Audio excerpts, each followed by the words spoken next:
Bonjour, bienvenue sur cette nouvelle vidéo sur weformyou.fr. Alors, deuxième partie de notre vidéo consacrée au Flexbox, qu'on avait expliqué en détail les différentes propriétés CSS qui existaient au niveau de la mise en forme des éléments HTML, et donc l'utilisation de nos Flexbox. Et puis donc je vous disais, on allait appliquer maintenant toutes ces nouvelles connaissances en créant une landing page. Alors déjà, qu'est-ce qu'une landing page?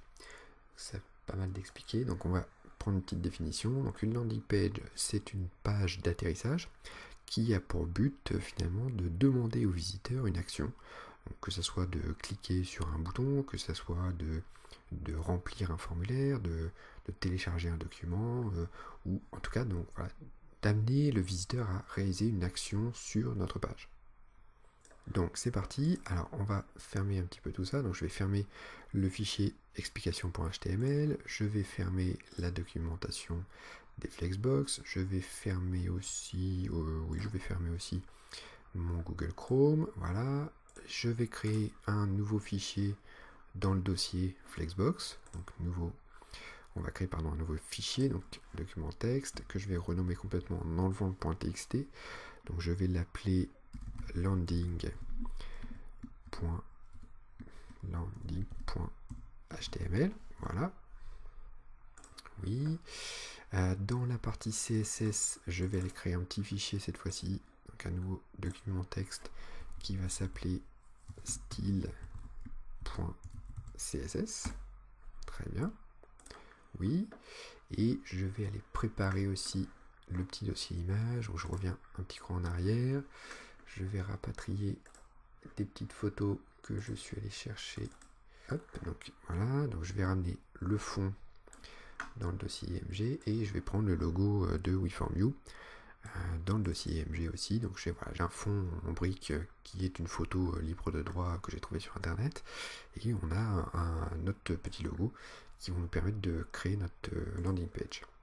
Donc c'est parti, j'ouvre le fichier landing dans Sublime Text, le voilà, et donc je crée une page HTML5, vous avez l'habitude maintenant, point d'exclamation, tabulation, et on n'a plus qu'à changer la langue en français.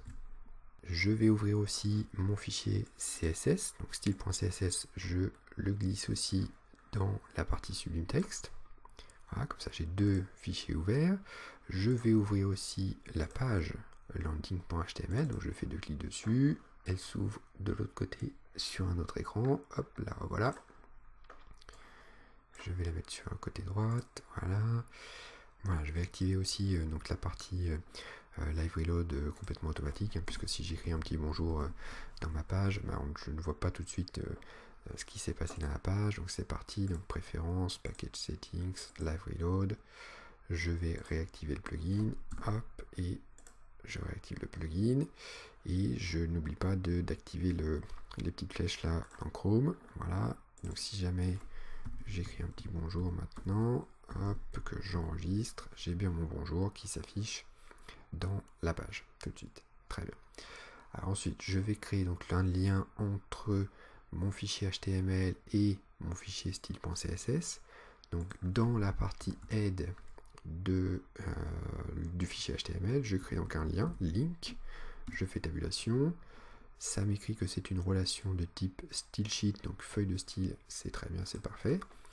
Mon fichier style.css est dans un dossier CSS, alors attention au niveau de vos dossiers, si je reprends l'organisation, voilà, je suis ici dans la page landing, il faut qu'il aille trouver donc dans le dossier CSS un fichier qui s'appelle style.css.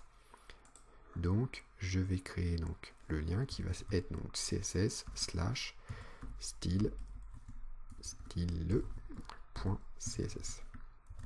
Voilà, impeccable, pour voir si tout fonctionne bien, au niveau du body. Si je fais donc une propriété background color, donc BGC en je sais pas, on va dire bleu, j'enregistre, j'ai bien ma page bleue qui s'affiche. Très bien. Alors je vous rappelle donc ce que je voulais faire, je remets la page, donc j'ai bien la page avec l'image de fond, et j'ai un espèce de petit panneau là au milieu dans sur lequel je pourrais cliquer pour arriver sur le site internet. Hop, je mets ça sur le côté. Alors du coup, c'est parti. Donc on va créer un petit panneau. Donc on va faire un point panneau hein, pour faire original. Voilà, qui sera donc l'élément parent, dans lequel il y aura un contenu du panneau. Donc point contenu panneau.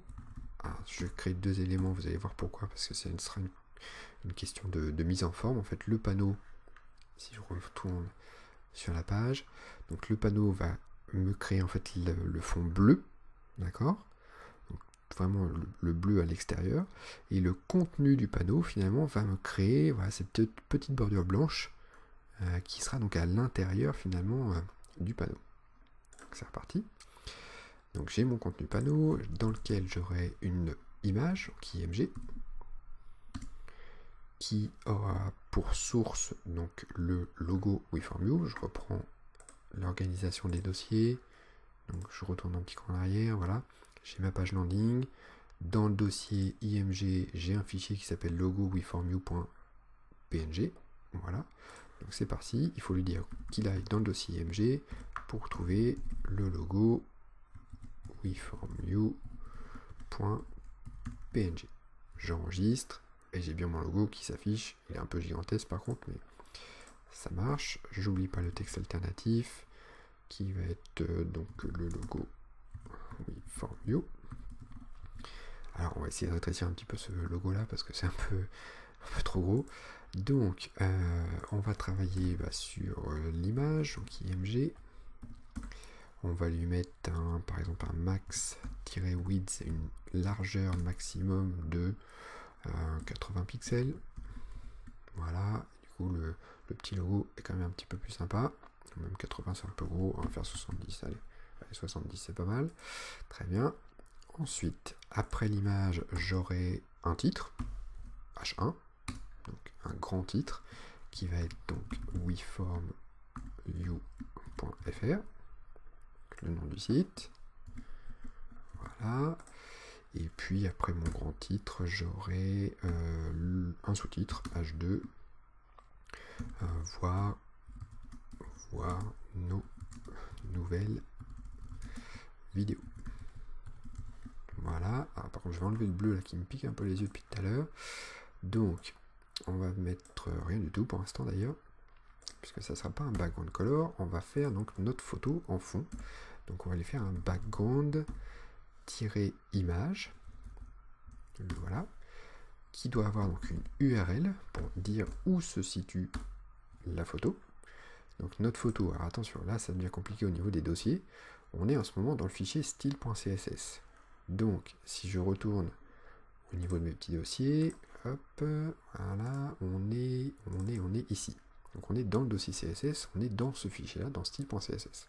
Donc pour trouver la photo, il faut qu'il remonte d'un cran dans les dossiers, pour trouver ensuite le dossier IMG, et pour trouver le fond brique.jpg. Donc c'est parti. Remonter d'un dossier, donc c'est ... Ensuite, on aura le dossier IMG, dans lequel on va trouver le fond brique.jpg. J'enregistre, et j'ai bien mon fond qui va s'afficher. Alors, petite chose, par contre, je ne vois plus mon texte, même si là, je ne le vois plus, parce que noir sur noir, on ne le voit pas. Donc, on pourrait le faire au niveau du body, on pourrait faire une color. Color, c'est la couleur du texte, qu'on va mettre en blanc. White, et ça commence à arriver, ça marche. Alors, petite chose sur le fond. Ok, on a mis notre image, mais du coup, notre image, elle n'est pas responsive. C'est-à-dire qu'elle ne s'adapte pas du tout à la taille de l'écran. En fait, si on rétrécit l'écran, tout simplement, les briques débordent. Et il devrait nous faire des briques un petit peu plus petites, finalement. Donc, pour corriger ça, on va lui mettre une autre propriété sur le background. Donc, le background-size, qu'on va mettre en cover. Donc ça doit couvrir tout l'écran. Voilà. Donc là c'est un petit peu mieux. Hop, c'était l'autre que je voulais agrandir. Vous voyez que les briques adaptent leur taille en fonction de l'écran. Sauf que on a un autre problème, c'est que quand l'écran est petit, eh bien on a une duplication de notre fond. Il répète en fait le fond pour pouvoir remplir vraiment tout l'écran. Donc, toujours en CSS, un background-repeat qu'on va mettre en no repeat, donc je ne veux pas répéter. Alors on a un autre problème ensuite, c'est que du coup, vu que notre body, en tout cas notre contenu de page n'est pas très grand, on a juste une image et 2 textes, et ben, il se dit je vais pas créer, je vais pas aller jusqu'en bas de l'écran finalement, puisque j'ai pas besoin, j'ai pas trop de contenu. Donc on va le forcer à aller jusqu'en bas de l'écran. Donc pour ça, toujours au niveau du body, on va lui mettre une hauteur, donc un height de 100 VH, donc ça veut dire 100% finalement de la hauteur verticale. Et du coup, on a bien notre fond, cette fois-ci, qui s'agrandit jusqu'en bas. Mais on a un autre problème, c'est que du coup, il nous met un petit ascenseur à côté. Alors pourquoi est-ce qu'il fait un petit ascenseur?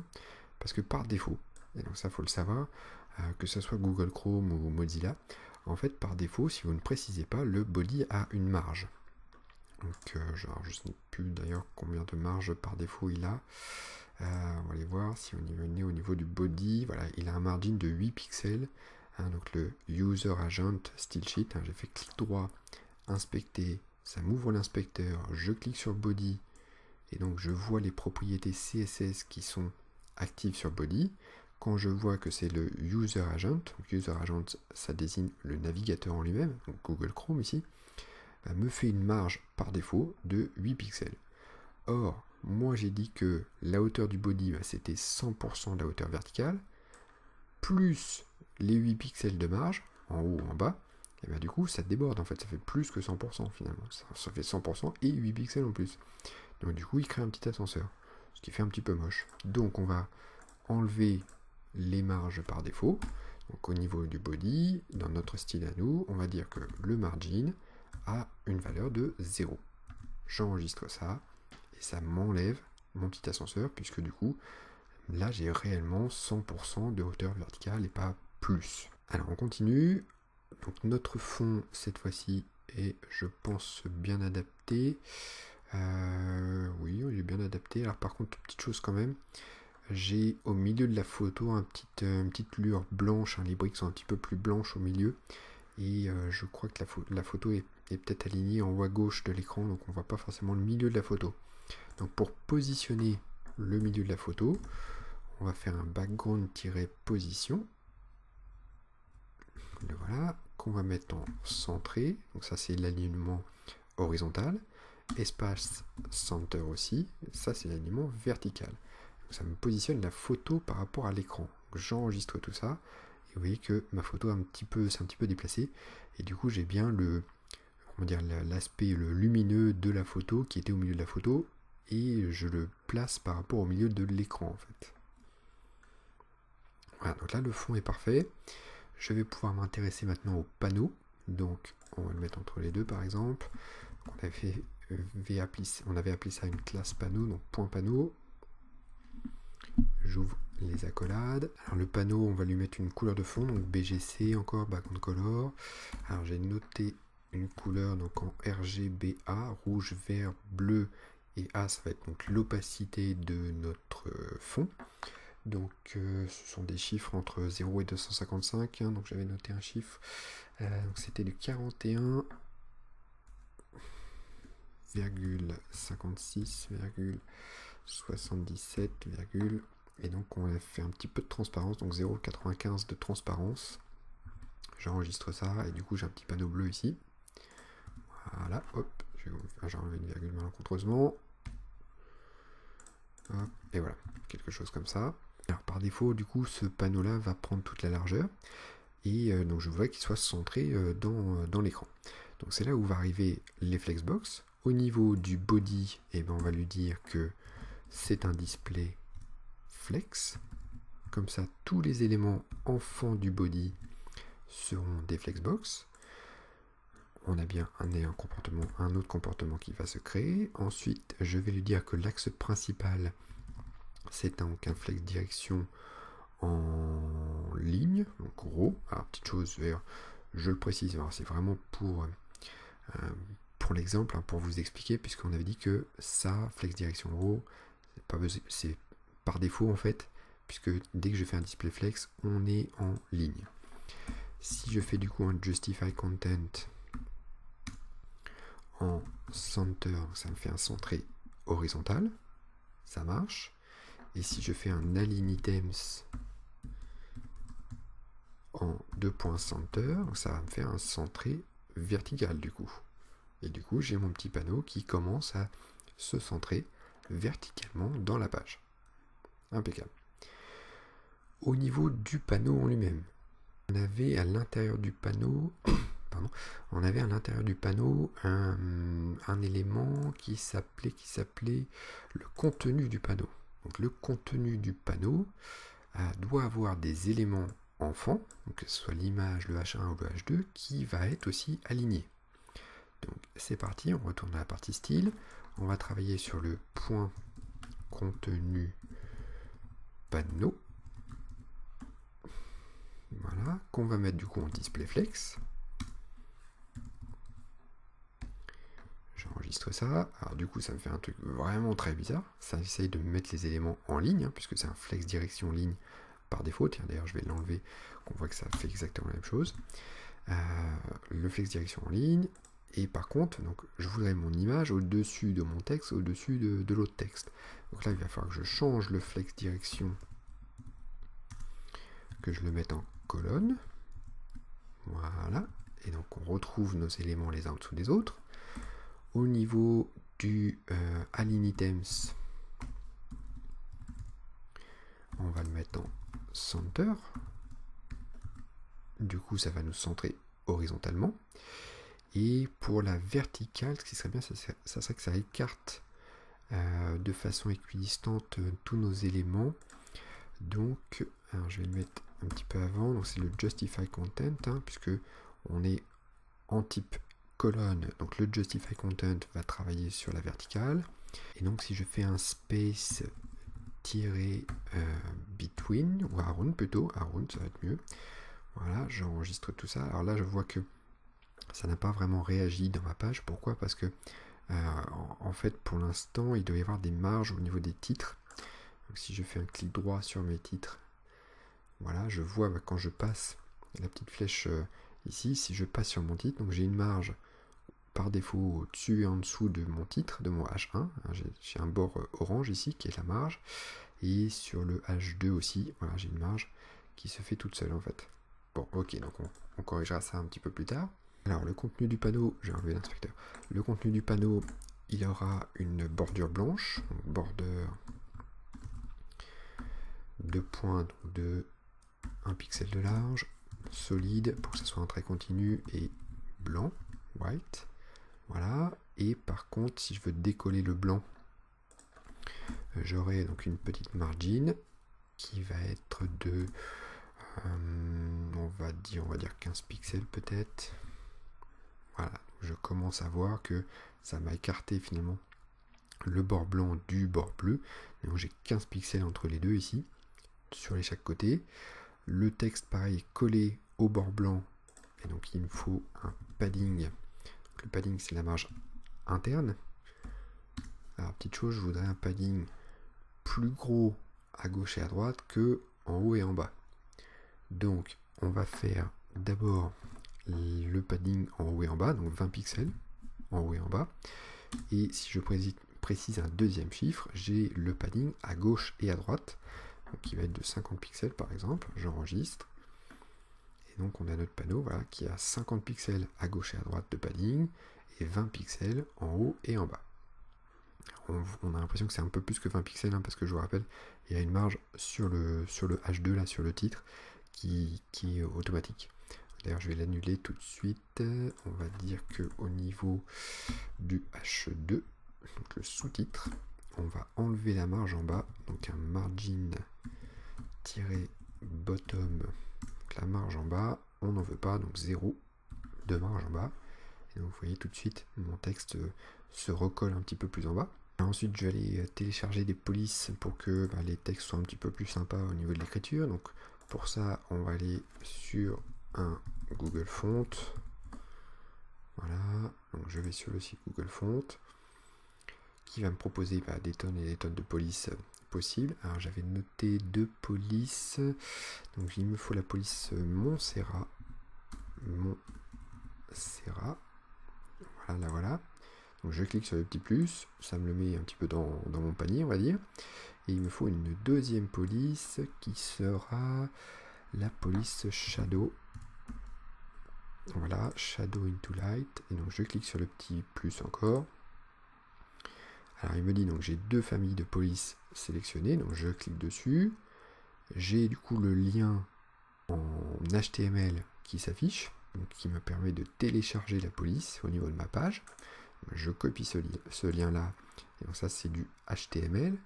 Donc au niveau HTML, alors je le mets bien avant ma feuille de style, puisque je vais utiliser ces polices là dans ma feuille de style CSS, donc il faut que je le charge avant.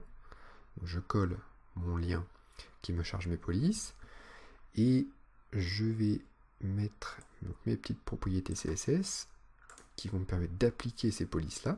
Donc je le copie au niveau de mes styles CSS. Donc le H2, le sous-titre aura un font family en Montserrat simplement. Voilà, j'enregistre tout ça, et donc si je regarde dans le document, voilà, j'ai le sous-titre qui s'est modifié, et puis j'aurai donc sur le H1, sur le grand titre, une propriété font family en shadow. J'enregistre, et donc j'ai bien mon petit texte qui change de police. Je vais mettre une taille un petit peu différente, donc un font-size. Donc par exemple le titre aura 3 fois sa taille par défaut, donc 3 REM. J'enregistre, on est pas mal. Et puis le H2 sera plus petit en fait qu'un font-size. Qu'est-ce qu'on va dire? On va dire peut-être 2 REM.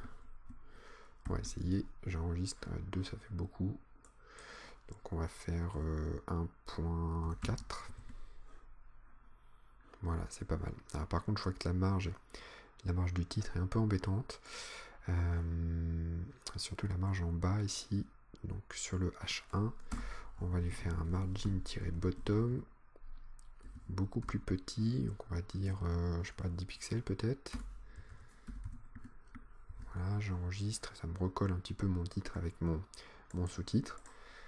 Et là, je pense qu'on est pas mal. Alors ensuite, moi, ce que je voudrais du coup, c'est que tout le panneau, eh bien, ça soit un lien, qu'on puisse cliquer sur le panneau. Donc, dans la partie HTML, je vais entourer donc tout le contenu panneau, par exemple. Ouais, je vais entourer tout le contenu panneau d'un lien. Donc, du coup, je vais créer une balise A. Je fais tabulation. Il me demande donc une cible, et surtout j'ai la fin de la balise qui va se mettre donc après le contenu du panneau. Voilà, on va réorganiser un petit peu tout ça. Une petite tabulation. Ok. Et puis je vais mettre le href, donc, qui est la cible du lien, qui sera donc le fait d'aller sur le site weformyou.fr. Donc https://www.weformyou.fr. Impeccable.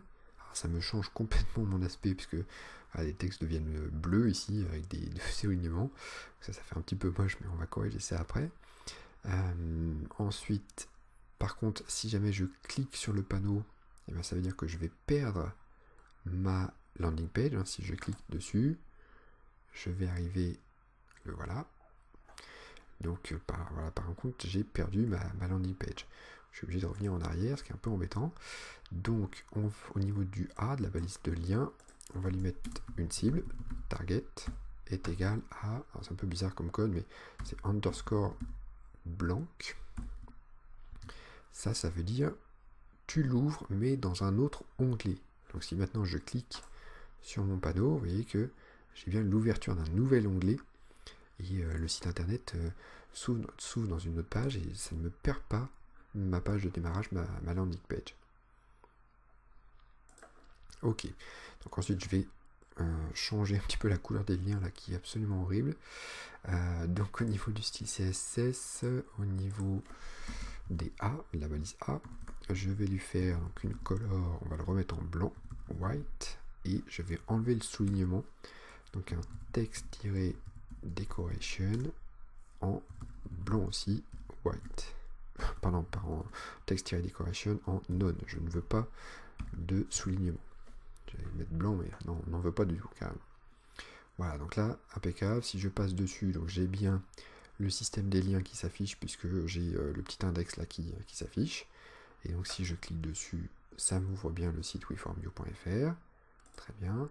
Et du coup, j'ai ma page aussi. Ok. Dernière petite chose, on va essayer de faire des petits détails. Donc au niveau du panneau, ce qui serait pas mal, pour que le panneau ressorte un tout petit peu, ça serait d'avoir une ombre en fait à notre panneau. Donc au niveau du panneau, voilà, on va lui faire donc une ombre, c'est un box-shadow. Voilà. Alors, on a plusieurs chiffres au niveau du box-shadow. Le premier chiffre qui va être le décalage en X, donc le décalage à gauche ou à droite de notre ombre. Est-ce que notre ombre est plus à droite? On mettrait par exemple 5 pixels à droite. Si elle est plus à gauche, ça serait à moins 5 pixels en fait. Donc moi, en fait, je veux pas qu'elle se décale en largeur. Je voudrais qu'elle se décale un tout petit peu en hauteur. Donc je voudrais qu'elle soit 2 pixels vers le bas par rapport au panneau. Ensuite, on aurait le flou. Donc elle va être floue sur 3 pixels par exemple. Et ensuite, j'ai une couleur, bah, on va dire du noir en fait, hein, donc un dièse 00. Et voilà, j'ai une petite ombre là qui s'affiche un petit peu en bas, ça fait un petit effet sympa. Alors ensuite, dernière petite chose, c'est au niveau du responsive, c'est que si je rétrécis un petit peu, pardon, si je rétrécis l'écran, voilà, en fait, notre panneau, au bout d'un moment, ne se rétrécit plus. Et surtout, j'ai plus la marge ici entre je ne vois plus les briques entre le panneau et le bord de la feuille. Donc ça m'embête un tout petit peu. On va lui mettre une marge à notre panneau. On va lui mettre une marge obligatoire. Donc au niveau du panneau, voilà. Donc je vais lui mettre un margin. Pardon, je ne sais plus écrire. Hop, margin, juste margin, voilà. Du coup, en hauteur, je veux pas de margin, donc un 0 pixel puisqu'il est déjà centré en hauteur. Ça marche. Par contre, en horizontal, je voudrais par exemple, on va dire 15% de marge. Donc ça fait 15% de la largeur de l'écran à gauche et à droite. Donc j'aurai minimum 15% de l'écran à gauche du panneau et 15% de l'écran à droite du panneau.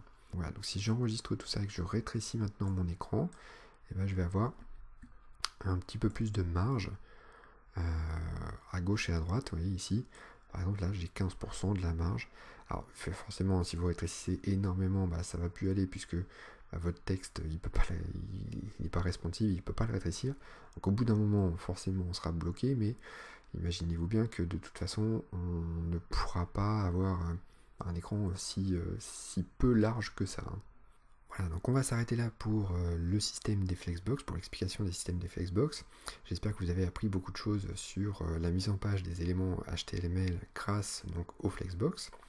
N'hésitez pas à vous abonner à la chaîne YouTube, à cocher la petite cloche juste à côté du bouton de s'abonner pour être au courant des nouvelles vidéos qui vont bientôt sortir. Je prévois du coup bientôt de faire une longue série de vidéos concernant la création de tout un site internet, je vous le disais, donc tout un site internet responsive avec notamment l'utilisation de Bootstrap et de plein d'autres éléments. Je vous invite du coup à laisser des petits commentaires en dessous de la vidéo, savoir si ça vous a plu déjà, et puis savoir si vous avez des envies de prochaines formations. Et puis moi je vous dis à bientôt pour une prochaine vidéo.